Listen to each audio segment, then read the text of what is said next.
How are you? Right, I want to show you something today that I used to really struggle with. So when my old fella taught me, he briefly showed me how to patch up, but he didn't really go into great detail about it. And, you know, once you get so far along, you sort of feel a bit embarrassed to start going back asking, don't you? So, over the years, I've picked up a few little things, little tips and tricks and things that you can apply to make patching a lot easier.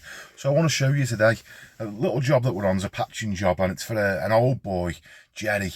He's a mate of mine, like he's an old builder. He's about, I think he's 74, you know, but he'd still get down and give you 20 press-ups, no problem. He's fit as a fiddle. And we're working out in Churton. Now, if you don't know where that is, it's out in Cheshire. It's the wrong side of Chester from me, so it's about 10, 11 miles away from where I am, from where I'm based. It's a lovely part of the country. It's absolutely picturesque. It's like one of those little old, you know, little old English village. It's lovely. So anyway, that's where I am. So let's go and get the job done, and I'll show you what I wanted to show you.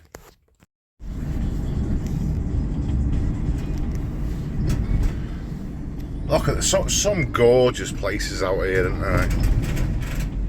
So when we get to this job, Jerry's already done the plasterboarding. All I've got to do is SPR it and skim it. Right, so we've got a little doorway here. And then, in here, the other side of the doorway. And then where the new doorway was put in, where an airing cupboard used to be, with a little part of the ceiling. And then a little return. Let me see if I can get this in the full picture for you. There you go. Oh, who's that handsome devil there? Posing like he's in a catalogue. Okay, so I'm going to talk all about blending in. Blending in. Now, at the present moment in time, we've got a slight little step. About a mil or two step in the board to the wall there. So we're going to build the middle up first with the first coat. Now what I'm going to do is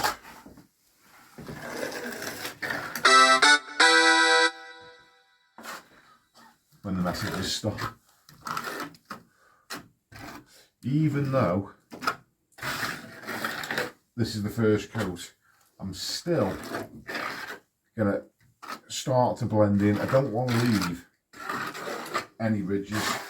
So when I'm coming across there, I'm actually doing that with the trowel. I'm actually pressing the toe ever so slightly, because the last thing I want to do is put something like that where there's thickness at the top and leave it to set.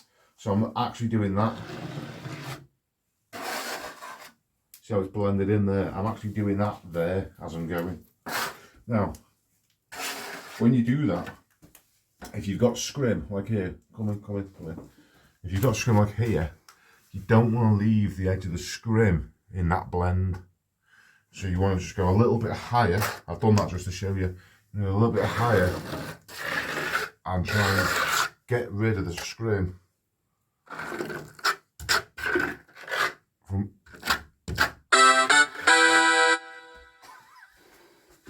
Don't leave me alone. And do that all the way around. Make sure there's no scrim showing.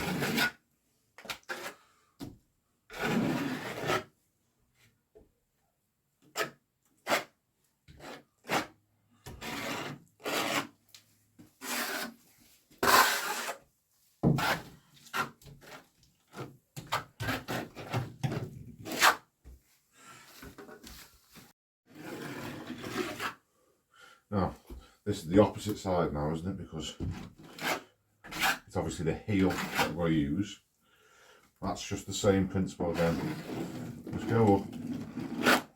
Now, what we have done beforehand, this has been painted with SPR on top of the paint.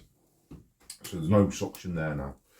So when I come up there, I'm using the heel to press in as I come up. And I've gone right past the scrim, but I've still got this messy little section here, so you don't be leaving any messy sections. Just get rid of them as you're going. Now this first coat, we're going to let this pick right up, and then we're going to put a second coat on and go out even further again. So this is just to get the scrims blocked out and get everything a similar sort of level.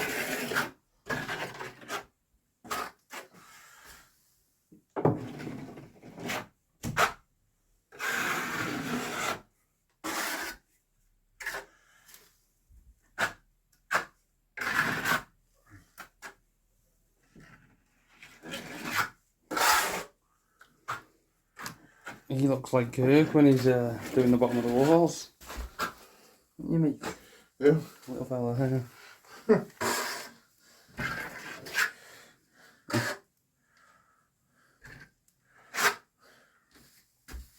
case you're wondering why I'm walking around, hobbling around, if you haven't seen the last video, a couple of weeks back, 2 weeks, in fact 2 weeks today, I managed to tear me ACL anterior cruciate ligaments.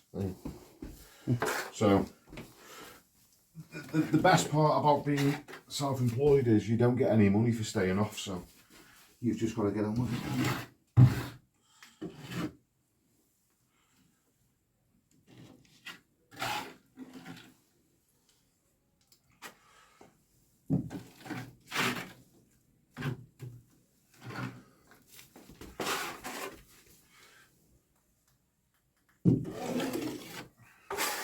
This screw isn't very good, is it?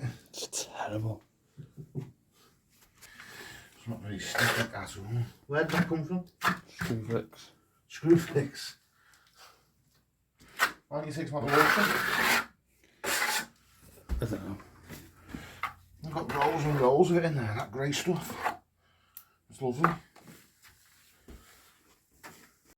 Now, that obviously doesn't look super neat, but what I have done is I've pretty much built it all up to the same level.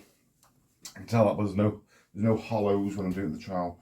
I haven't left any big lines, and I haven't left any scrims showing, and I haven't left right round the edge. There's no big ridge left. That's the main thing. You don't want to leave a ridge where you want to try and blend in. So make sure you try and feather in right from the get-go.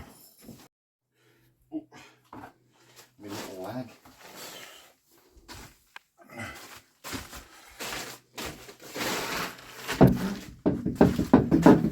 So, ideally, if there's a little bump in the wall, you want to scrape the plaster back a little bit, but 9 times out of 10, you're always going to find there's a little ridge that you've got to work to somewhere. So, fill out to it first. Yeah, so you sort of flush with it, and then just put a nice little band over the top of it. Again, I'm putting pressure on the rear of the trowel.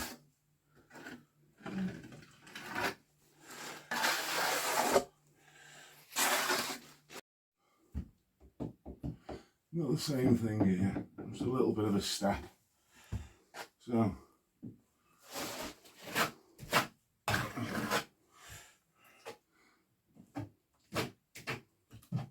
I'm just going to build out.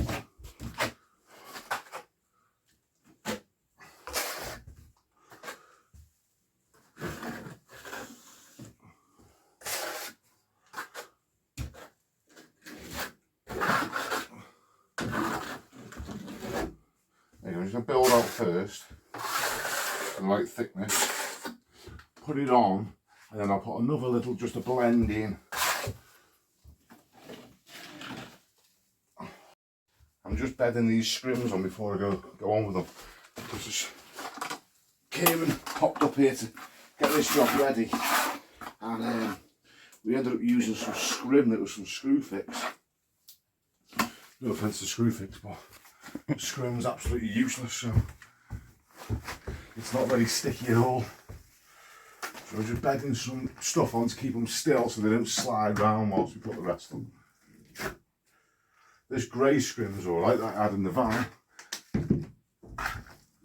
That seems to stay put.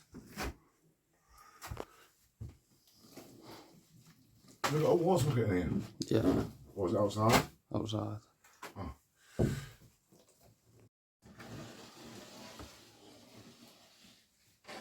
Remember to go both ways as well. make sure there's no curves or dips or anything like that.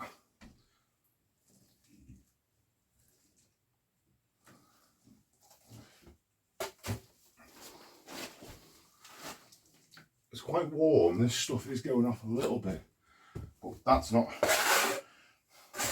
because of anything other than the fact that I've just been faffing around talking when I should have been putting it on. So the stuff is picking up a little bit, but it's actually helping us because we've got a bit to build out. I'm trying to build out with stuff that's wet. It's more of a challenge. So you can see it's going a bit thick. Okay, so now it's all built down level because we had a bit of a step there. So now I'm just going to feather in around the edges for the first coat.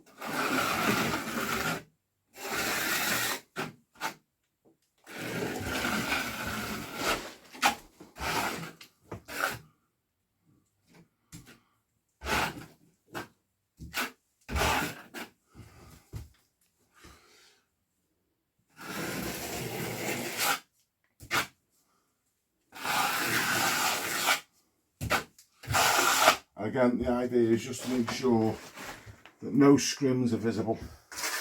You don't want to be seeing any scrims sort of showing through the plaster, you know, because the next coat you put on, if it shows through that, then you're in trouble. So, because you won't be able to get rid of it, you have to put a third coat on. So you want to try and get rid of the scrims on your first coat where you blend it in. Everywhere else doesn't really matter because, you know, they don't show through. But where you're feathering in, you know, you're putting it on quite tight. So you just need to make sure you pass where the scrims are.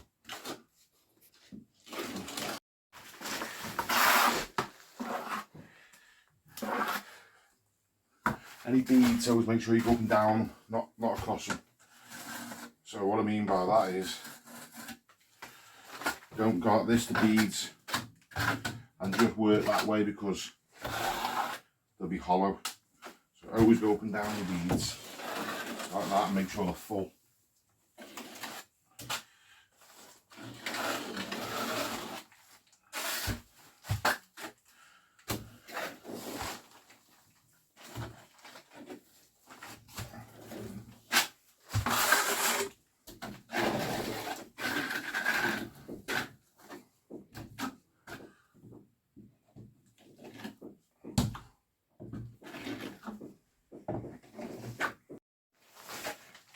Same process, the angles. It's bizarre. I was watching another plasterer that was working with me the other day, and I was telling him, go into your angles neat. Don't put loads of gear in there. No, it's slower. You know, he was arguing with me.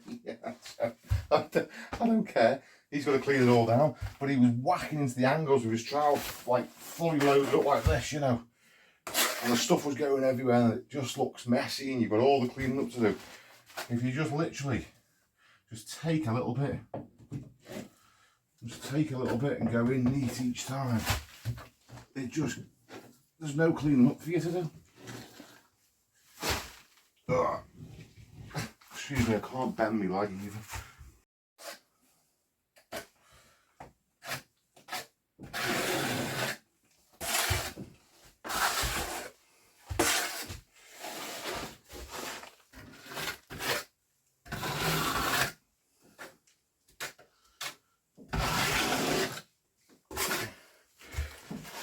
Another little tip for you as well, when you put your beads on, it literally takes a second to just clean the beads off.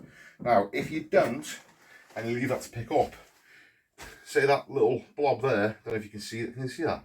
This here.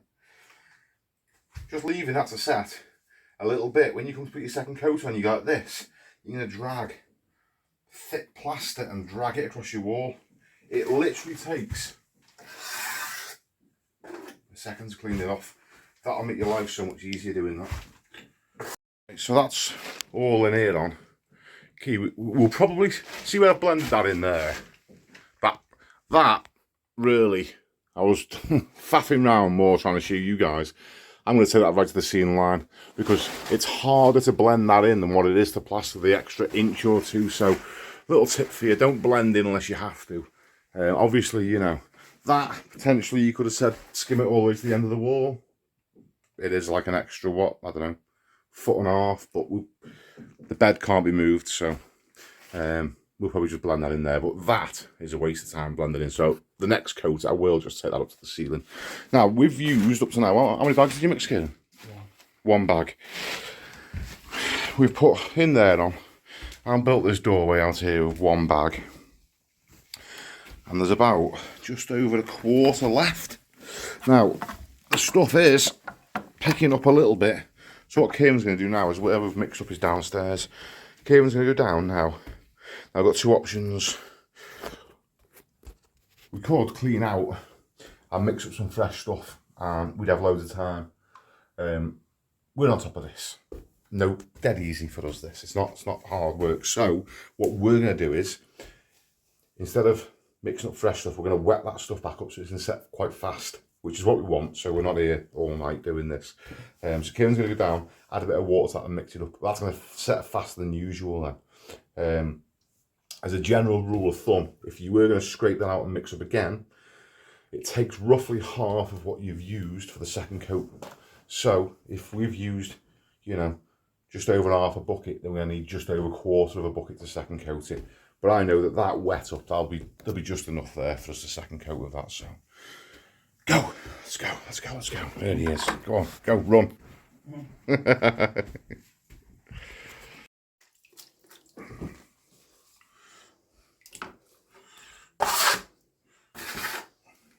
Okay, yeah. People always ask me about the consistency. Here's the consistency we're going to use for second coating.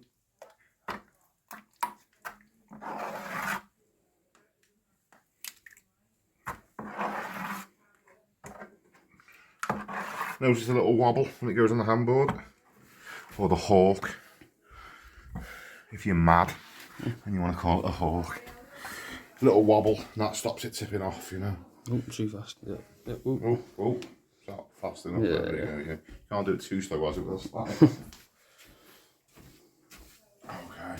Have you SBR'd all the way up to the ceiling here? Yeah. Okay, we'll just take this up to the ceiling as well.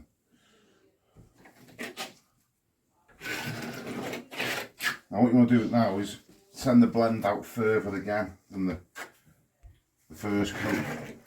So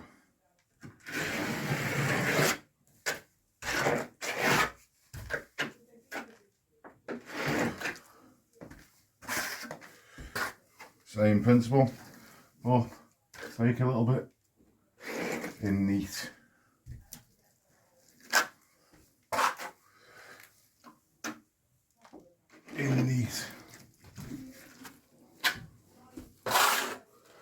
There's only a little tiny bit on the trowel there, so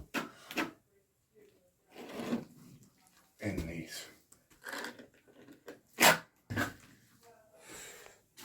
Okay, just show them this. So you can see that was the line. That was where I last blended out to there, and that went round up. And now I've stepped it out to there. And if you look closely on the left of the light switch, you can see where the SBR goes up to, where it changes colour. Do the same down here now.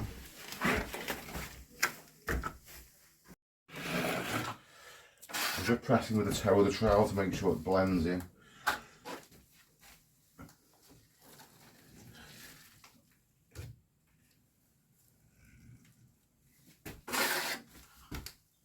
Like a peg, like I'm just moving along like this. I feel like Captain Hook.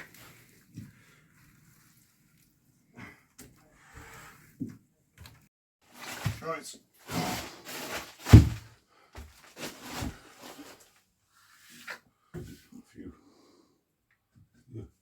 Yeah.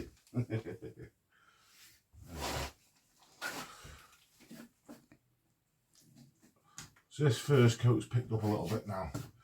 Well, that's good because we were trying to get the right thickness, and also I wanted it to go off a little bit on top of the scrims so that when we're blending in, the last thing you want when you're blending in is for the scrim to start showing. That's why I keep going on about going over them and making sure they're not visible, Because once they start showing through when you're troweling up, you really struggle to get them to go again.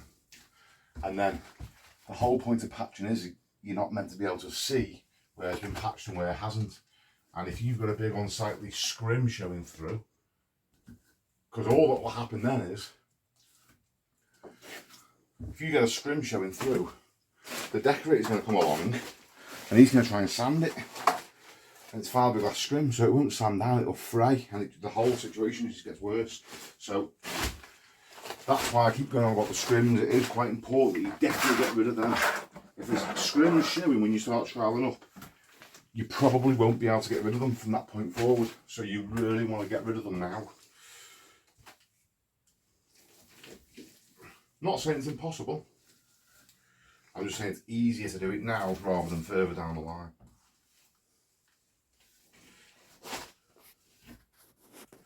Because there's always going to be a guy that says, oh, well, you can get rid of them later. Well, you can, yeah, but it's not easy.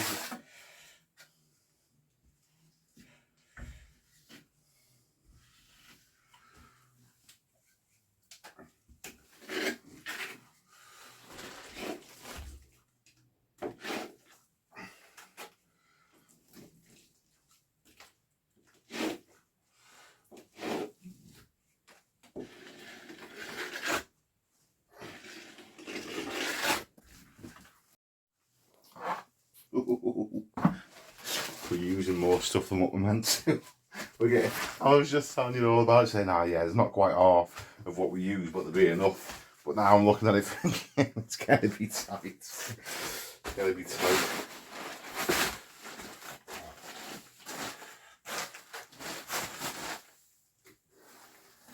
Oh, look here. This has just been second coated. Can you see that scrim showing through there? When I trowel up, I'm going to take more stuff off, so that's going to become more and more visible. So that, I mean, I tried to get rid of it in the first coat, tried again in the second coat, and it's still there. So what I've got to do now is I've just got to put it on thicker there. So when I've done that side, I'm blending, I'm pushing the toe of the trowel. When I'm doing that side, I'm pushing the heel of the trowel. So granted, yes, there is an ever so slight bump there to get rid of it, unfortunately. But that won't be noticeable because it's literally minuscule. It's going to be a lot less noticeable than having a big scrim right down the wall. And that one.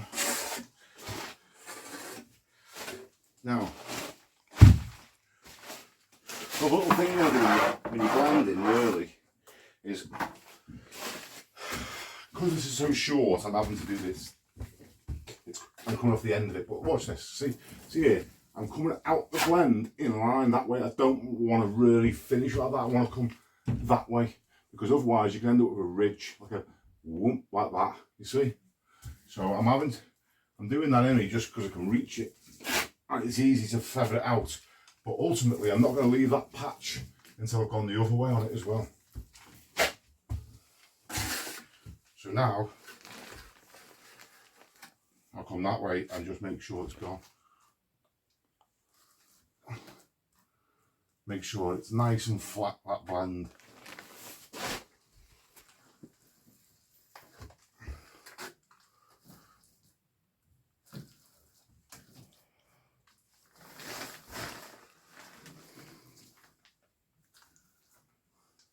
And this is what I'm talking about now. Move the correct surface uncomfortable. Here now, I want to make sure I feather it that way, so I know it's flat. And you can see I've just took it further again. Again, I'm pressing with the heel of the trowel. That's it. Now, these little tears and things like that, don't worry about them too much just yet. We're only just second coating it. You've got to flatten it, you've got to trowel it up, so you know, don't panic too much, just try and get it flat and scrims covered.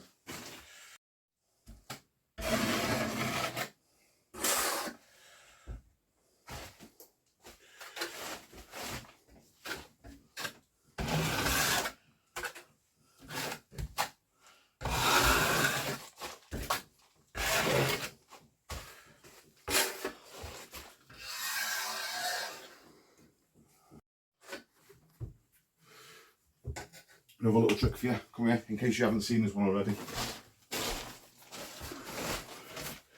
There's a joint in the plasterboard down here, zoom right in. You see that bit of scrim bubbling up? Yeah?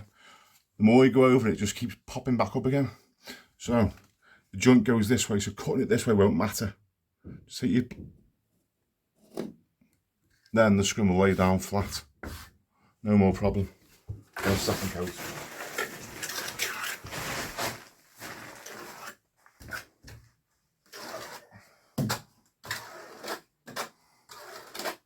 Oh, it's gone. Yeah. You can see the stuff's picking up again now as well.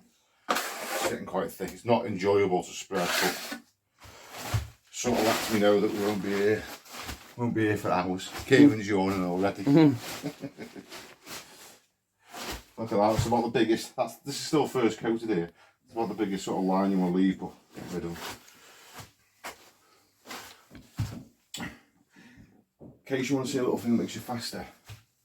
I mean, ideally, I'll show you this again on a big wall another time. But most plasterers go, and they go up, down, up. Next one, up, down, up. Right? That's fine, but this will make you so much quicker. Start at the top, push it down,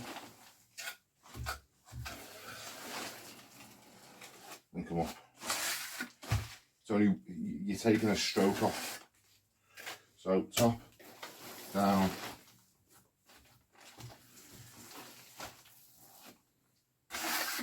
Oh, good done, we're going a bit higher there. I'll show you that another time actually on a bigger wall. I'll show you that properly so you can see how much faster it is to do it. And another little thing to make you quicker as well is where your trowel heel mark is, only overlap it a little bit, you know, rather than just going move along like that. So many little tiny things, but it makes you so much quicker.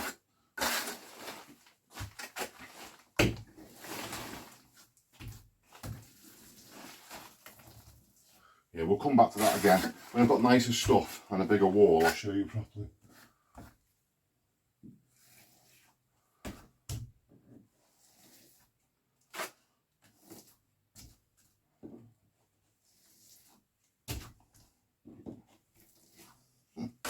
Like spreading modern clay, this.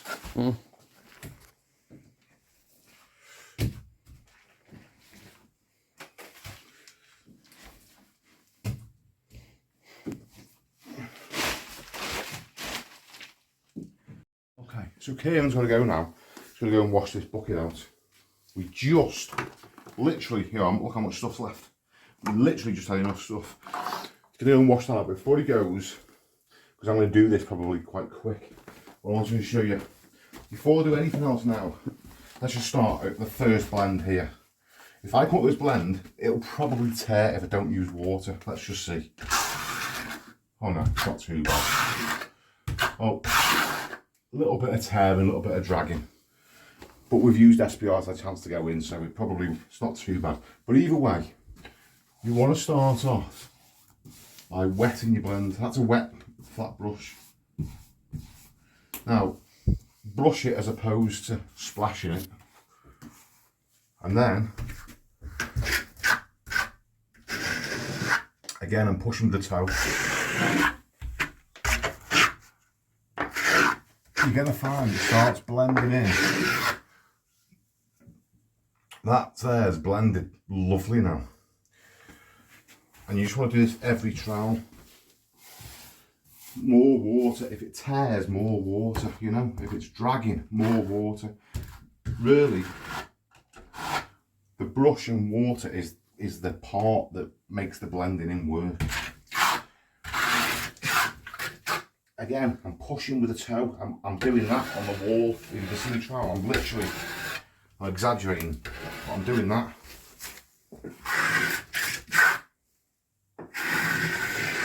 These little tears here.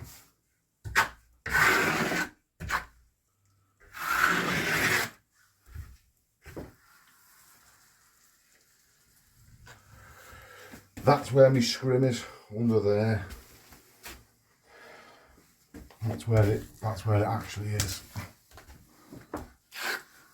Again, just wiping it off and going in neat.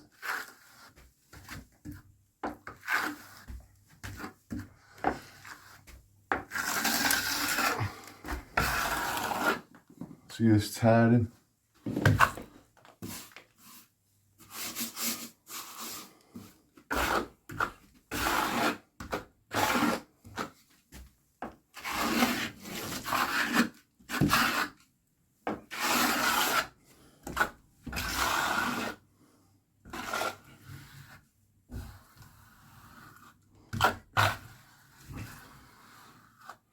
Now, I know the doorway's there, so I don't really want to be going across that way because I'm trying to get the wall level, so I'm only trying to go this way for now. Just for now. Later on, once the stuff's set, you can go across, but for now I don't want to take any of the thickness out. I know there's a light switch here somewhere as well.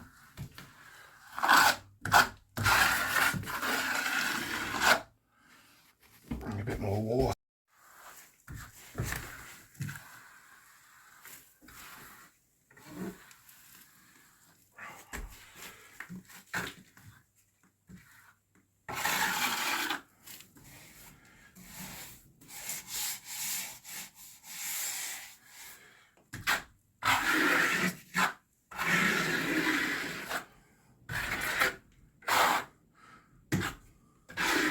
All I'm doing there is, I've blended in there, in case you wondered what I did with the toe of my trowel.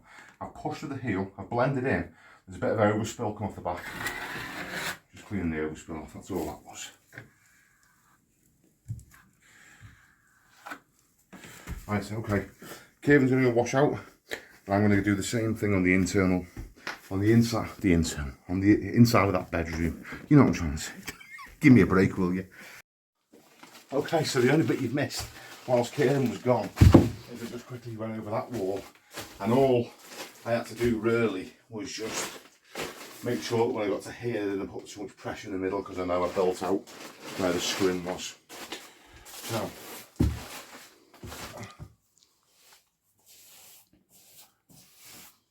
just wetting the joint again.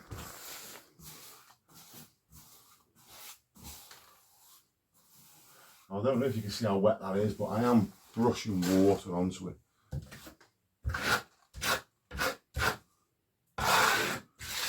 Again, I'm just pushing the toe.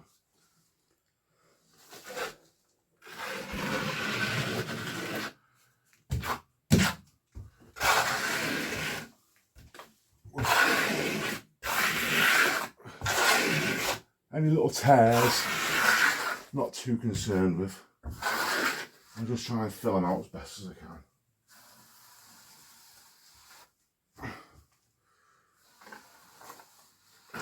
What you don't want to do is give it too much edge where you know the scrims are. So I know there's a scrim there, so I don't want to, when I say edge, I mean I'm not scraping the plaster, I'm just smoothing along it. I'm using less edge. More edge would be like that.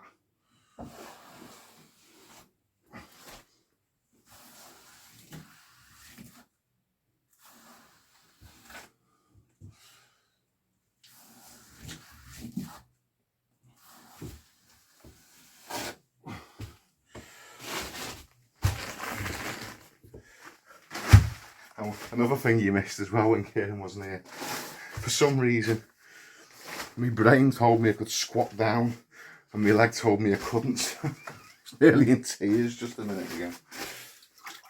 They were wrong. I can take a bit of pain, like, you know, not a big girl, but it does hurt a little bit.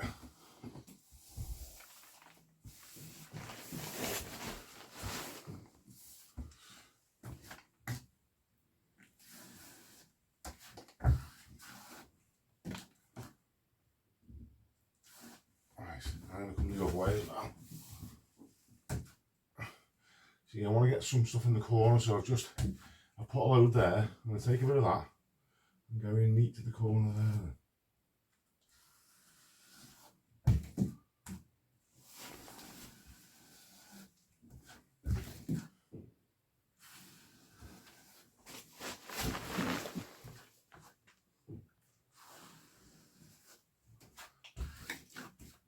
again.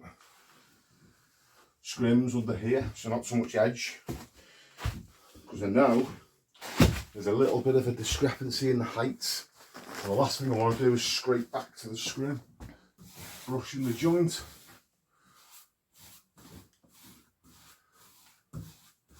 Just brings a bit of fat up on the plaster when you do this. Brings a bit of fat up, wets it up again, because don't forget when it's thin it's going to dry out faster. So you're wetting it up again so it doesn't tear, it stays wet, you know, it blends in easier. Pressing with the heel, I'm doing that again. I'm doing that, I'm pressing here.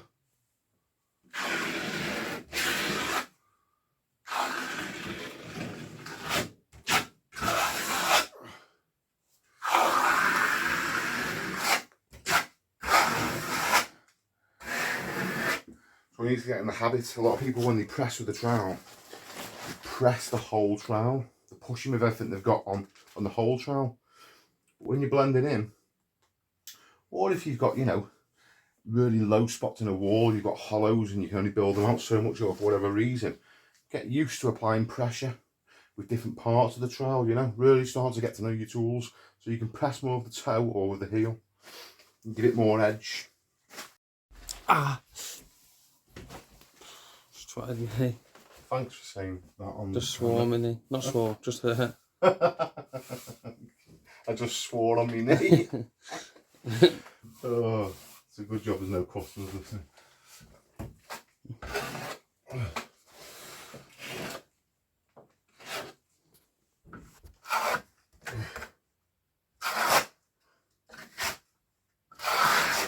Sorry, meant to be staying on this bit. I just ended up wandering off onto the ceiling.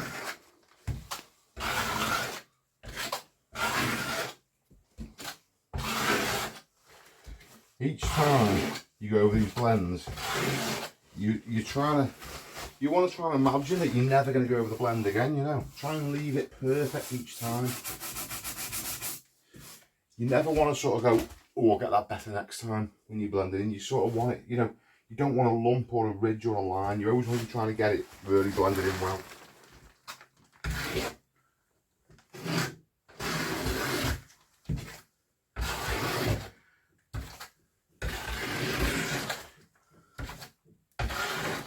Sometimes you get this, these little bubbles here, and this is where Kieran has left drips in the SPR. You know, because he loves me. Makes my life easier. Does all these little things to me, you know. Even though I've told him, how many times, Jack, I've told you not to leave drips in the SPR? Twice. Twice? Thrice? I reckon about 20 times. We'll let him off, he is a good lad.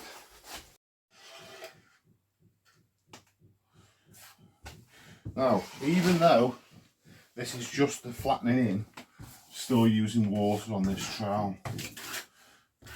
So, usually, I give it 2 coats, a flatten in, 2 wet trowels and a polish. When you're blending in, you're going to be using water from the get-go. So the flatten in that I've just done now still gets wet.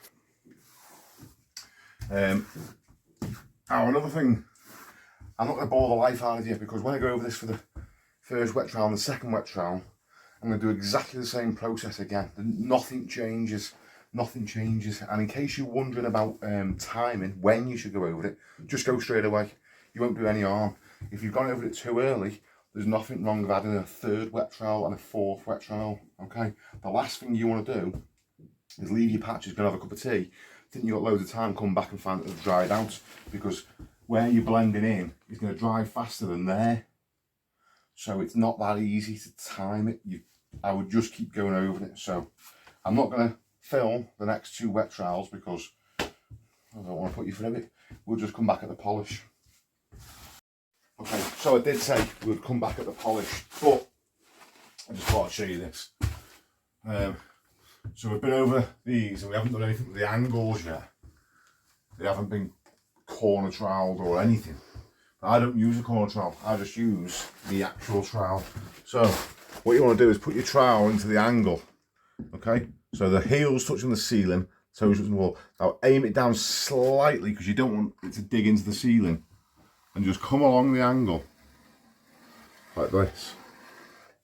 That's on the wall edge, like so. And I'm also going to come along the ceiling edge. I'm doing this slow so you can sort of see what I'm doing.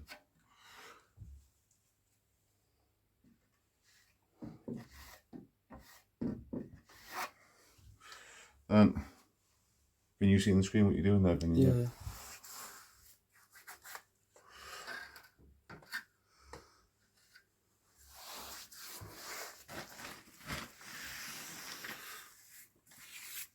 Okay. The same over here. Now I'll do this normal speed so you can just see how, you know, it's not that slow doing it.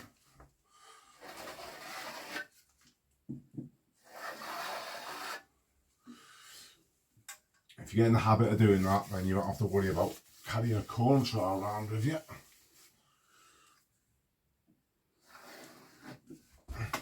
So you want, there is a little bit of a hole in that corner that you want. There we go. That's the end of that. Right. Now, Kieran's been over all these. He's been troweling these up, so now it just needs a polish. And that'll do us. A little thing as well, whilst I'm just showing you angles. See here. First of all, I'm going to show you a few things. There's my blend, that's not needed. So that can all be wiped off. Yeah, that just makes your work look a bit cleaner. So we'll go round anywhere that's past the blend that doesn't need finish, that'll be getting wiped off. Then when you come to bits like this, cutting with your trowel first, clean it out.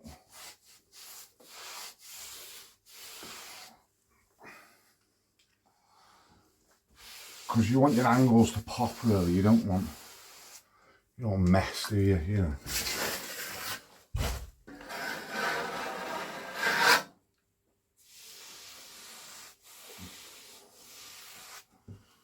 There we go.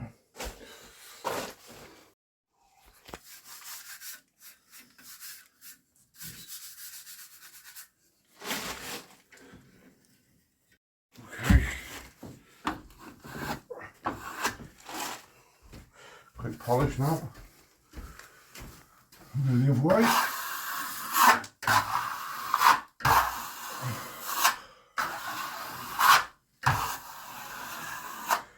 And some people say the polish isn't really that necessary. To an extent it's not, because it's only going to be the texture of paint once it's painted. But I use it as an opportunity to look for any, just like a final little check, you know. Looking over for anything that might need just sort of fixing at the end. I mean, ideally you don't want to be fixing anything now, but it's better to see it now than to go and someone else see it, isn't it? So.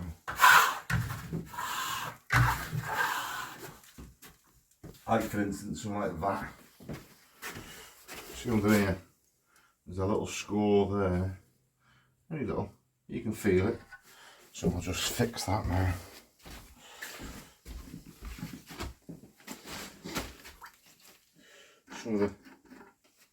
Some stuff's here, not using just dirty water to fill it. This is stuff from the first trowel.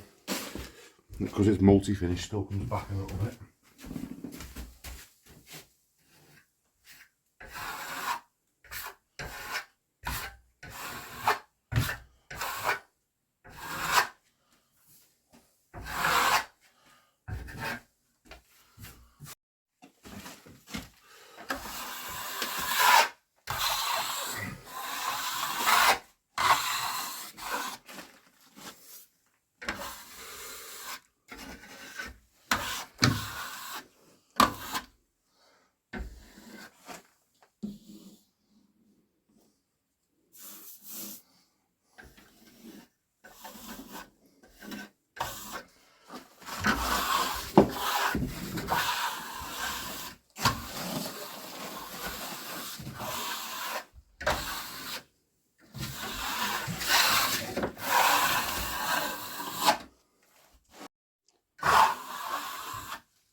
I do like to just go around the corners again as well, and just literally make sure that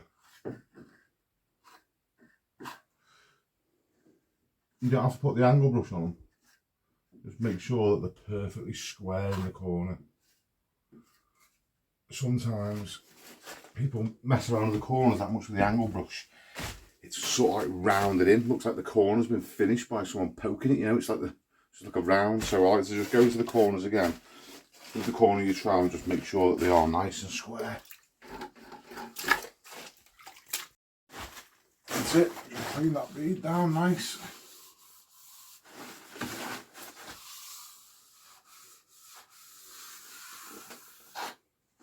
Done. Right.